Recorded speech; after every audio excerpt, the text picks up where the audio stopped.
Have you ever wondered about that tree in Lake Hylia? You know the one I'm talking about, that lone tree on that one island. You gotta take a bridge to it, you warp in right beside it, Sheik jumps off the top of it like some sort of ninja or something. You know that tree? Okay, good. Well, does anyone remember the huge freaking scratch in the side of the tree that's only there in the original Nintendo 64 version of the game? No, you're not tripping. It's real, alright.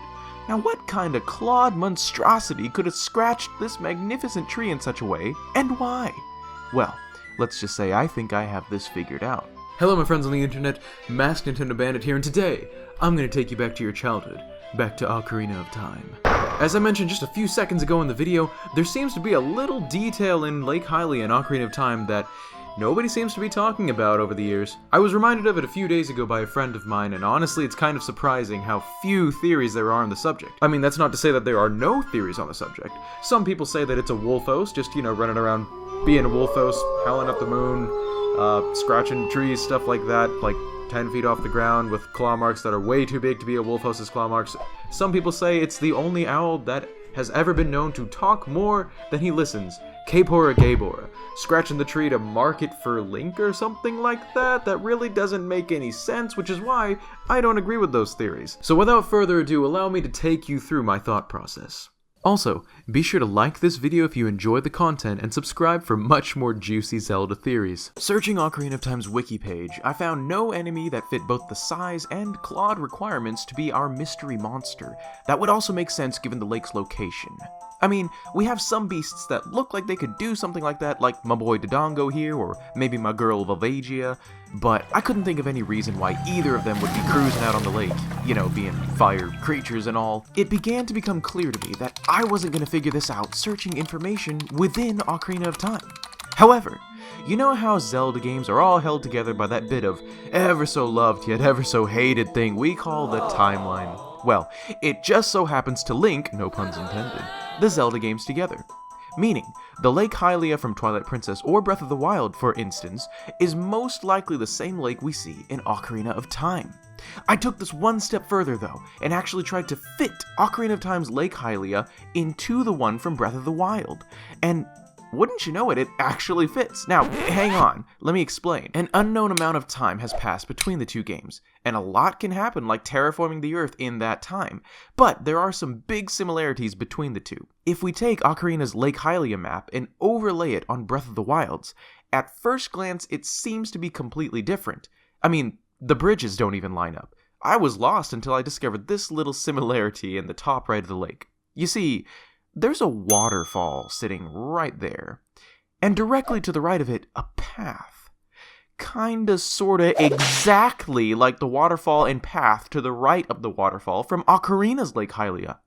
So, with this in mind, if we orient the Ocarina map like this, and overlay it like this, keeping in mind that bridges are man-made and can be changed over time, we see another similarity. And this is the island that the tree was on. It's in roughly the same location as the island with the shrine on it in Breath of the Wild.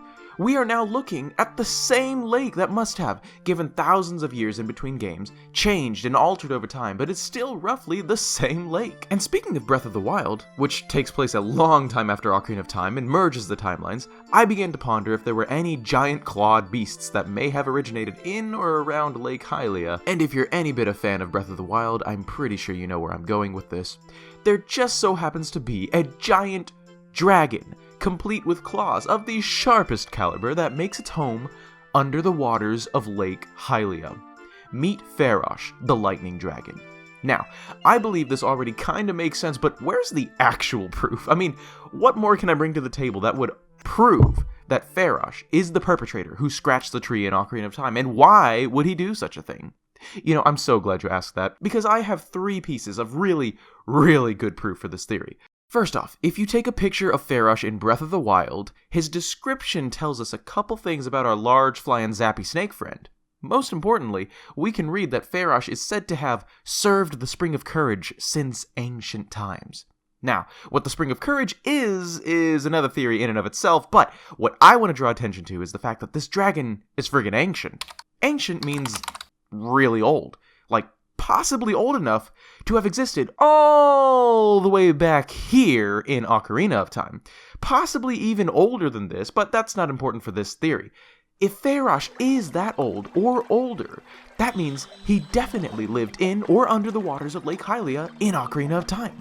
Emphasis on under the waters, by the way, which is my second piece of evidence, which ties into my third piece of evidence, which is, you remember that beloved temple in Ocarina of Time called the Water Temple that's right there in Lake Hylia? Well, you remember these dragon statues that are like all over the place in the Water Temple?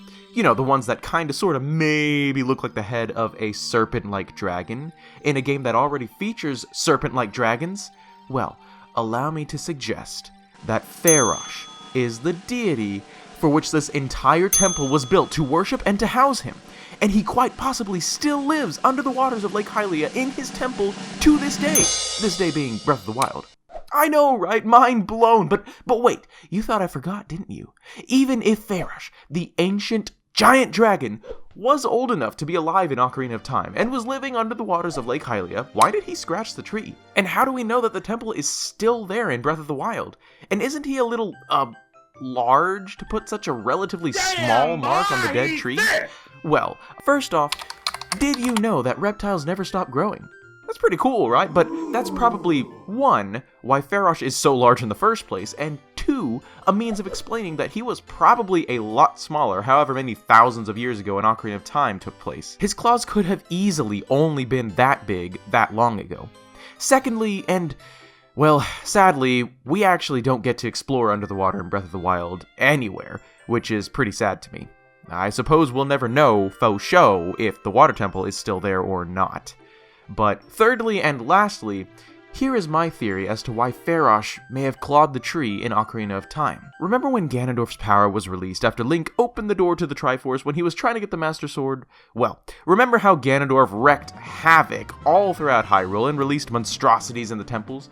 Like Magirl Volvagia in the Fire Temple and Morpheal in the Water Temple? I believe there was a big fight between the dragon and the monster when Morpheal infiltrated the waters of Lake Hylia, and the tree got damaged when the battle happened. I think they fought over the temple, and Morpheal obviously won, and was able to corrupt the temple so that the Water Sage wouldn't arise until the hero later on vanquished Morpheal from the temple. I mean, if you think about it, Morpheal controls water, and if that monster at one point controlled all the water of the entire lake before it was drained, man, that must have been a battle of truly epic proportions. So did I convince you? Because I'm convinced. I'm also convinced that you should totally like this video and subscribe to my channel for much more content just like this in the future. See what I did there? Drop me a comment below. Let me know if you think I may have missed something, or maybe it was something else entirely, or just to say hi. Thank you guys so much for being here and for watching, and as always, you guys have a great rest of your day. Peace out!